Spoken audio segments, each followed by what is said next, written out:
My name is Pauline Crawford. I'm CEO of Corporate Heart, and my passion is about people. It's about all of you. It's about men and women, how we get to our maximum potential and how we work together and how we can do things differently.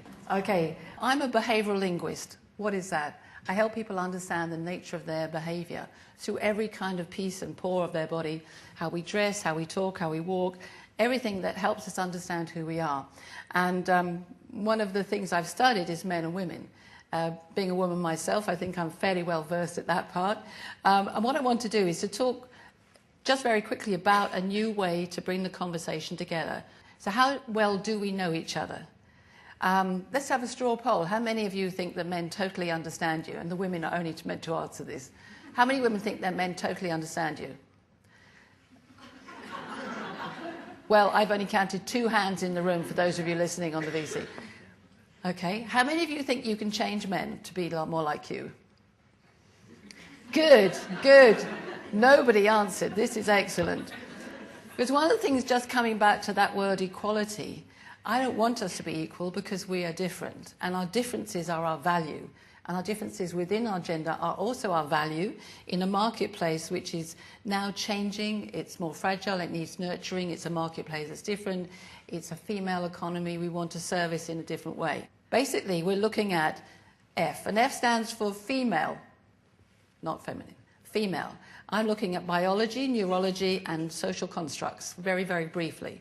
Women are female, men are male. The messages we send to each other, which are hidden behind, are often misunderstood because we think we're talking the same language, but we aren't necessarily. Men are very task-focused, and remember that's their history. Our history has come from the Industrial Revolution, where tasks were very important, and men are extremely good at doing this. I have a nod from the gentleman in the second row, so I know what I'm talking about. Very solutions-focused, single-minded, compartmentalised. Metaphorically, inside a man's head, there are lots of boxes. There's a box for golf, and there's a box for sport, there's a box for business, there's a box for the kids, there's a box there, and there's another box which says nothing. Women don't have that. We're relationship-focused. We've got all this squirrely stuff in our head going round and round and round. We're multitasking the emotional. We've got loads of hormones rushing around us, oxytocin, all sorts of things. I won't go into any further. But essentially, one of the key issues is that we talk a different language. So if you sense, men are like a PC and women are like a Mac. So men have got these boxes. And when you say to your male partner, what are you thinking? And he says nothing. He means it. And I don't mean that in jest. You know, you can look at MRI scans of male and female brains. Listening to the same music, the male brain lights up on one side, the female brain lights up on both sides. More on that when you come on my programs. But essentially, the thing about the nothing box is it's a very important box for men because that's what makes them quite focused. It takes them a long way. And maybe when we look at the boardroom, we'll understand this a lot. You know, they actually need that nothing box. And when we talk to the nothing box too much, they get totally confused. So just be really aware of that. And this is not about changing each other. This is about learning to have a conversation. So the conversation is slightly more in depth than that because we're not the same kind of women, are we? There are different types of women out there.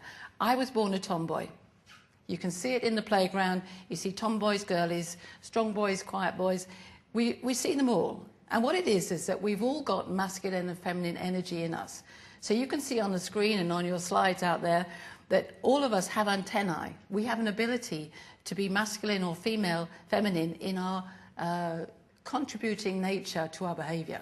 So our biology is our femaleness and our maleness. That's set, that's core. What's happened with all our social constructs is that we've confused what's going on when we get into this bit.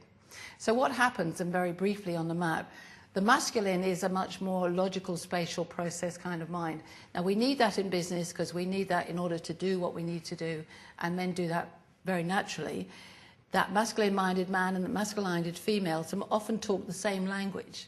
I've got that very spatial brain. When I came back to work after my kids, I just fell into business really naturally. It felt just easy to do. My sister, who's very feminine, was never into looking at business in the way I was. So for her, that feminine end of the spectrum meant she was always highly intuitive. Now, one of the things I want to not confuse you is this doesn't mean that we can't all be leaders.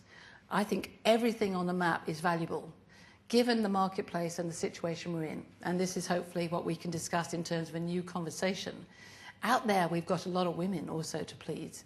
And we're women, so we should be able to know how to do that. There should be a way that we can scope ourselves up through the organisation, even just based on that one fact. So for you, you might be thinking, well, where am I on this map? Well, for you women in the world here and in the room, you're definitely in the oval part. Okay. Definitely, because it's biological. Whether you're at the top or the bottom or the middle, I don't know. You may move around it. We are very adept. We can do different behaviours in different places. And that, I think, is the mark of a top woman, that she can actually do different things at different times for different people, for different conversations. So what I want you to think about is not so much the characters, it's the conversation they may have around the table. Because that's the conversation I believe we need to be looking at as women if we want to change the way we do things. And to put this into a business scenario, we've pulled our two sides together. I suspect that a lot of the words that men will use will be like this. So they'll be task, solution, operation, action, process, risk-taking, etc. All things that we are very adept at doing as professional women and that we need to do. But actually what we bring to the party are a lot more things around emotional creativity, flexibility. We do have families and dependents. We're very, very good at relationships.